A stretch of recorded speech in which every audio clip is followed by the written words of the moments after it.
The office is one of the most important in the Vatican, known officially as the Dicastery for the Institutes of Consecrated Life and Societies of Apostolic Life. It is responsible for every religious order, from the Jesuits and Franciscans to smaller, newer movements. For many musicians, the rise of social media has created a way to directly grow a fan base without the need for a record label. However, independent artists say they're under increasing pressure to put their creative energy into keeping their accounts constantly updated, making it harder than ever to succeed in the industry.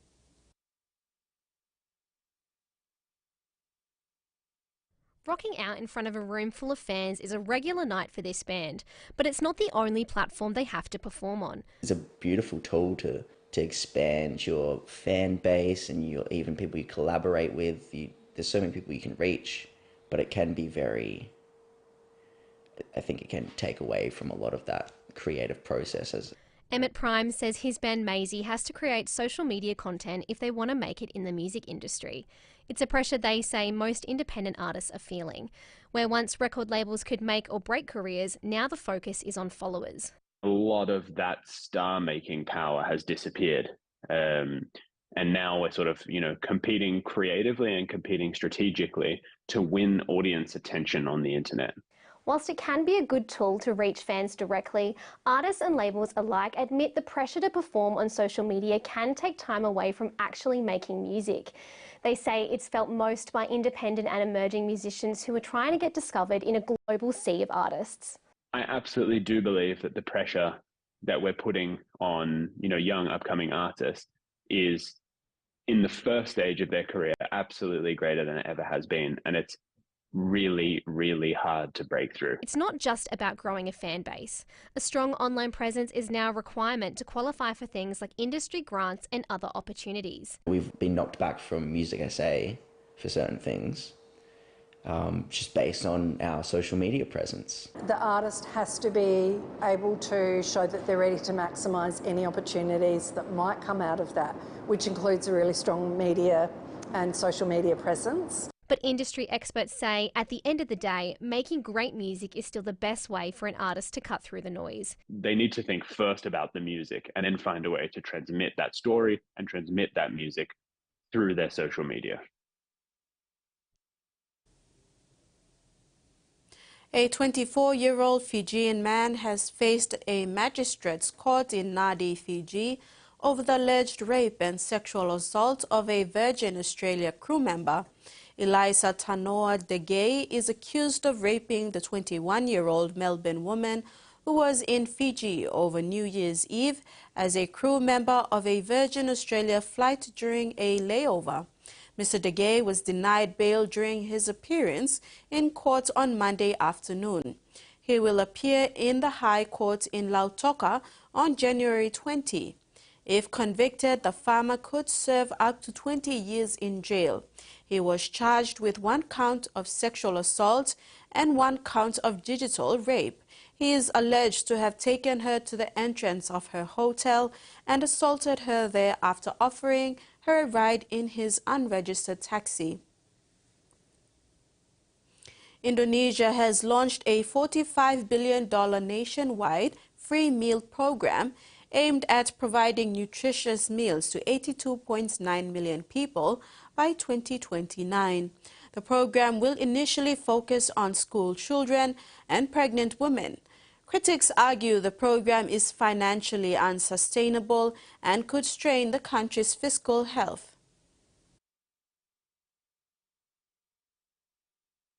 This is what $1 gets you in Indonesia. Permisi, makan apa? Makan sayur. Nasi, rice, Sayur sama daging sapi, beef, carrot, jeruk, yeah, and a mandarin as well. And bagaimana rasanya? Enak.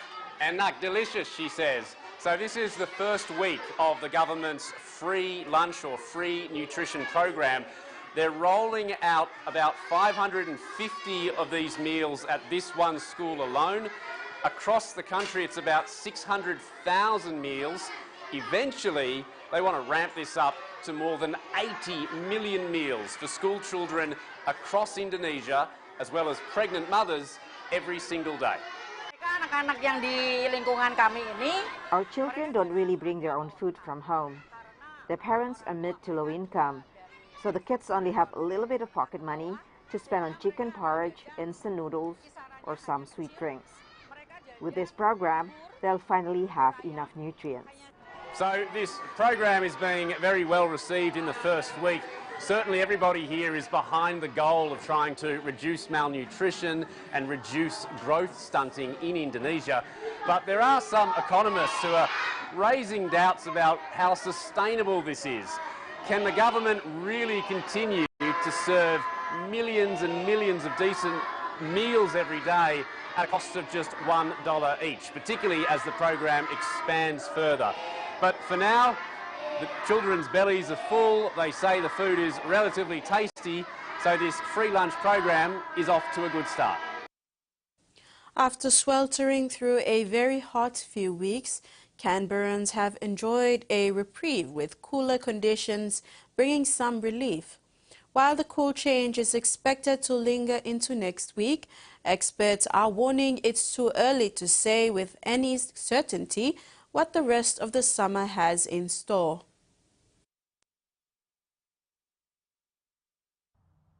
What a difference a day makes. After the heat and sun of the past few weeks, Lake Burley-Griffin was today grey, choppy and quiet as some Canberrans opted for indoor activities. We're planning on going for a walk around the lake, but I don't think we will. Others were relieved by the dip in the mercury. Actually pretty comfortable. It's a lot better for walking around. And it wasn't just people benefiting. So it's given us an opportunity to get back out in the gardens and to have a look around, make sure we get the water up to our plants and to check in to do some of the jobs that we can't do when it's really hot. According to the Bureau of Meteorology, the temperature peaked at 20 degrees this afternoon, compared with the low to mid-30s experienced throughout December and January thus far. Temperatures are forecast to remain below 30 until next week, with a chance of some thunderstorms. We're in the high-risk weather season here in the ACT, so if we're not in that fire season, we've got the risk for storms and floodings. With crews having been called to multiple grass fires in recent weeks, the Rural Fire Service is warning against complacency during the cool snap. Fires can start at any time of the year.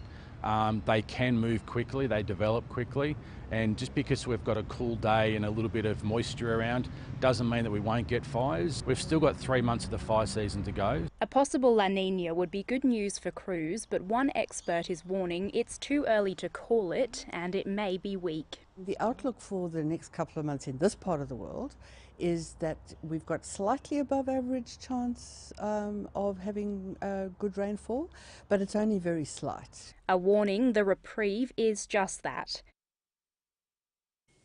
And that ends the main news. Over to you, Rex. Thanks, Jasmine. After the break, Labour retires and zero tolerance to violence.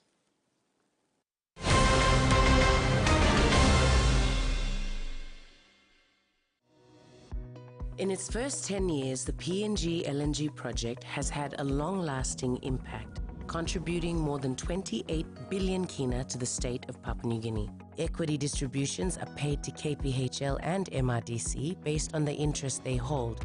Tax is paid to the IRC, while development levy and royalties are paid to DPE. For more information on direct and indirect benefits, visit PNG EITI's website.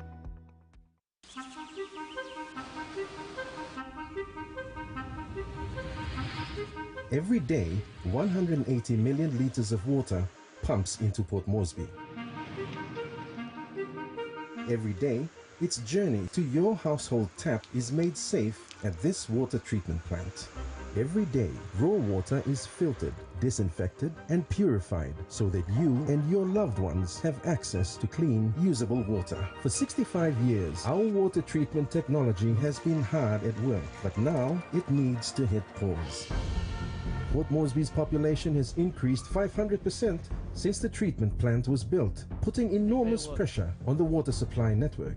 We need to hit pause so that the filtering equipment can be repaired, maintained, upgraded, so that the water you use and consume continues to be safe.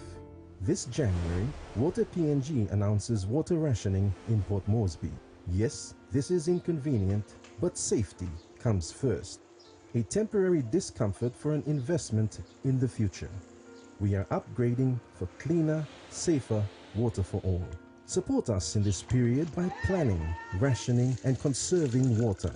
For more information, visit our Facebook page.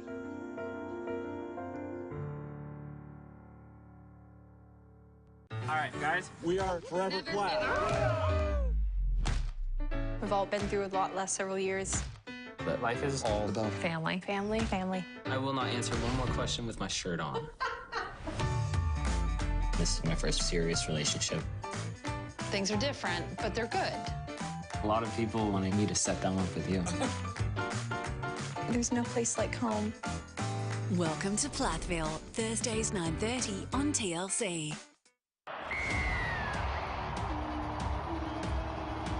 For Sam Darry, he's brought greater physicality to his game this year. Cheers out. Into the corner. He scored.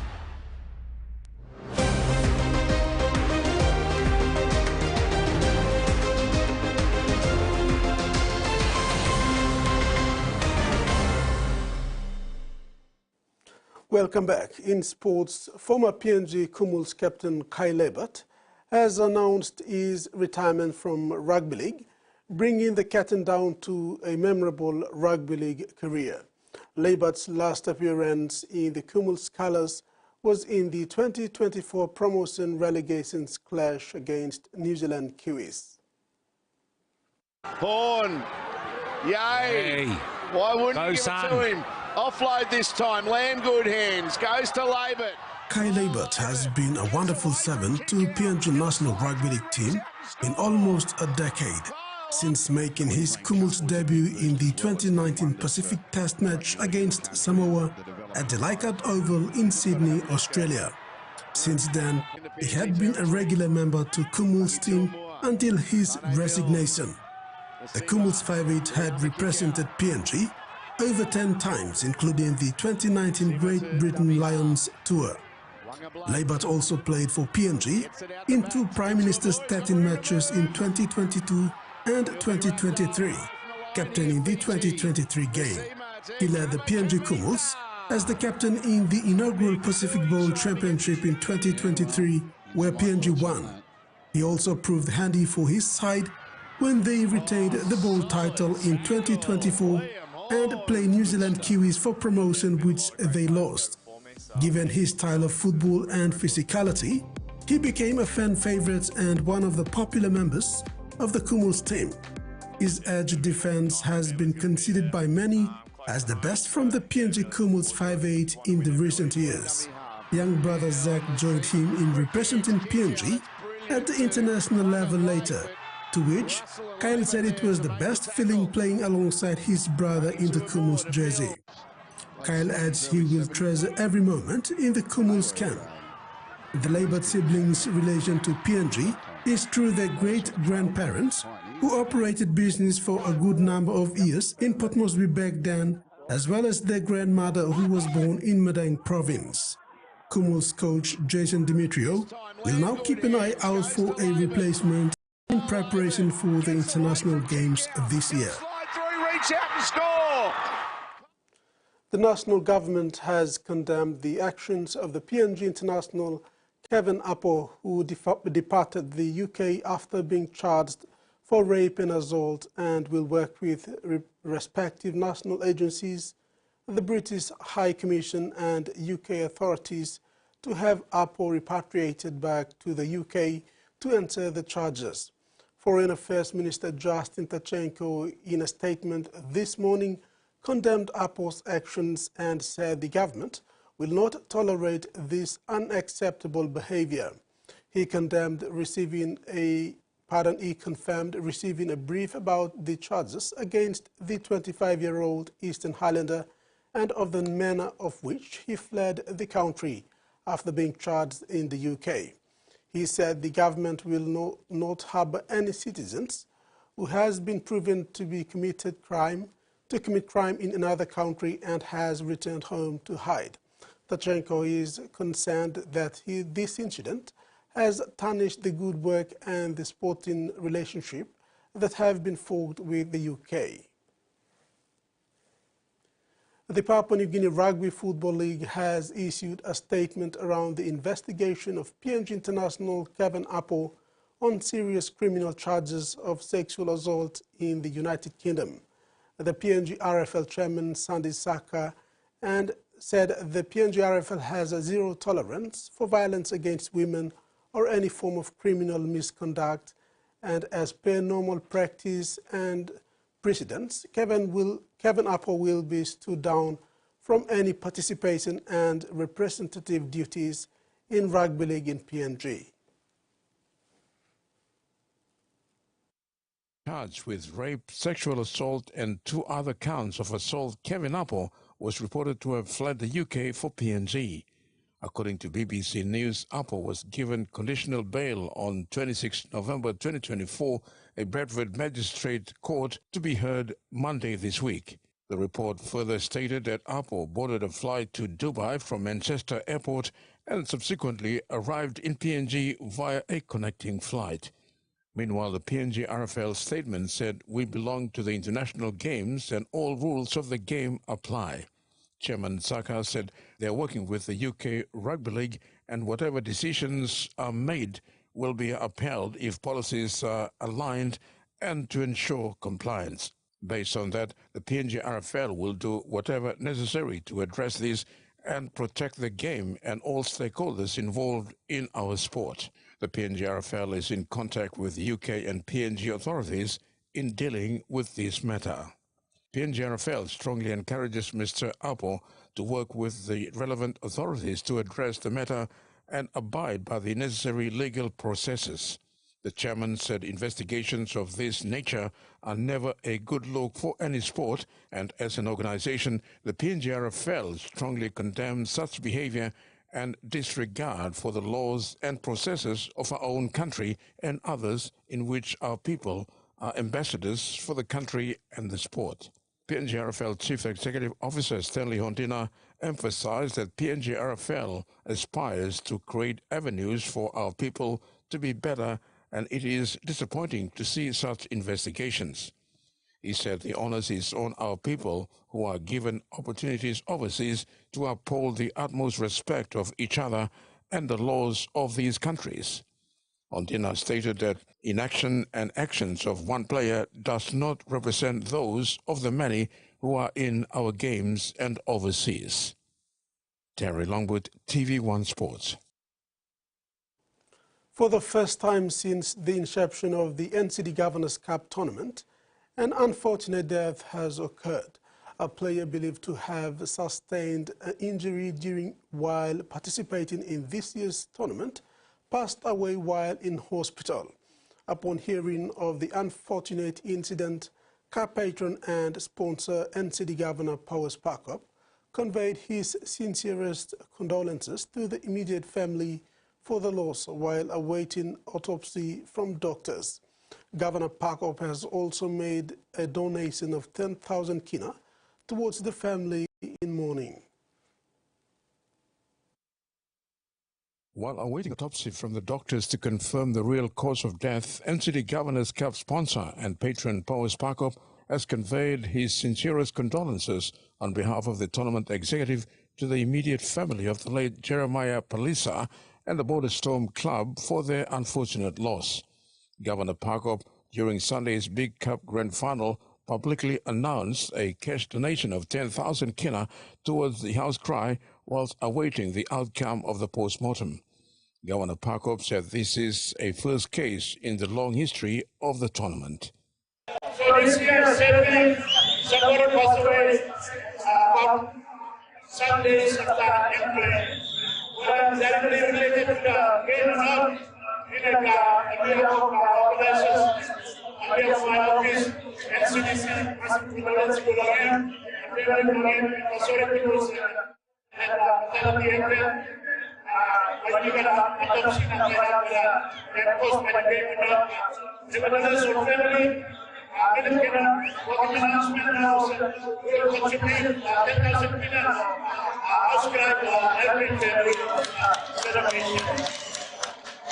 After their loss to 8 Mile Settlers in the prelim final on Friday, it was a sad and emotional scenario seeing the Border Storm players break down in tears, not only for the loss, but also for their fallen brother.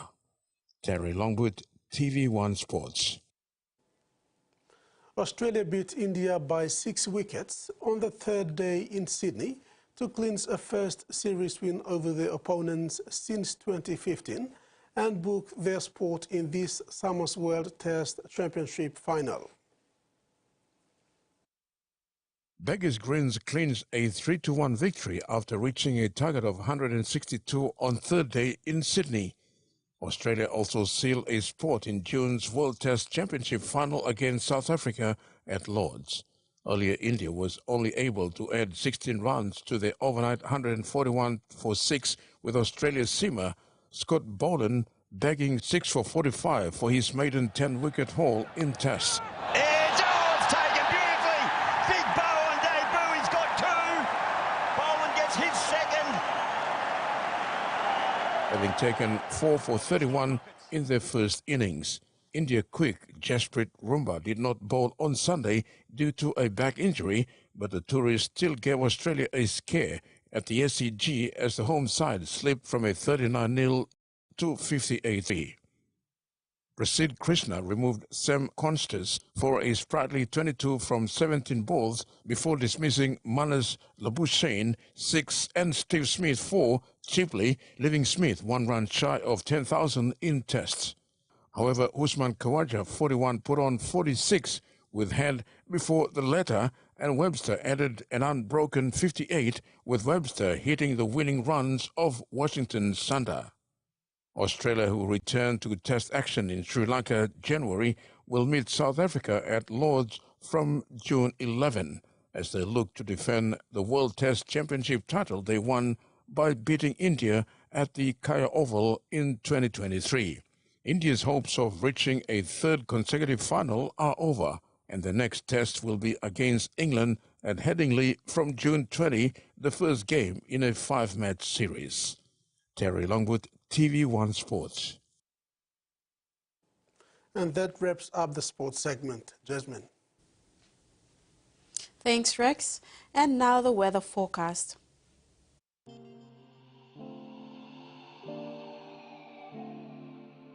Regional forecast. Southern, Port Moresby, chances of afternoon evening showers and thunderstorms. Alotau and Popondetta, light to moderate rains and thunderstorms overnight. Momase, lay chances of overnight showers or thunderstorms. Madang, Wewak and Vanimo, partly cloudy with few showers. New Guinea Islands, all centers partly cloudy. Highlands, Mount Hagen, cloudy with few evening showers and thunderstorms.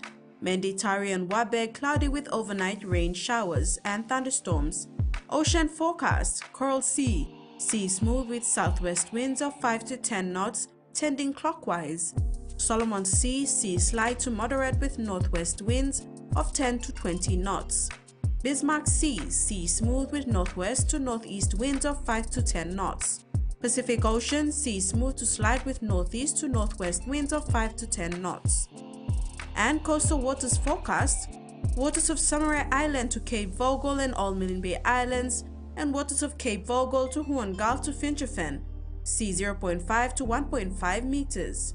Waters of Finchefin through Vitier Strait to CSC Long Island to Madang, and waters of West New Britain, seas 1 to 2 meters.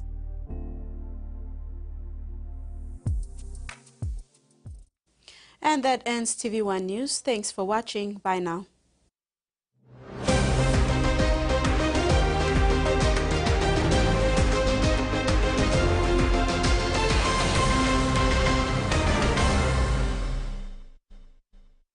The TV1 News was proudly brought to you by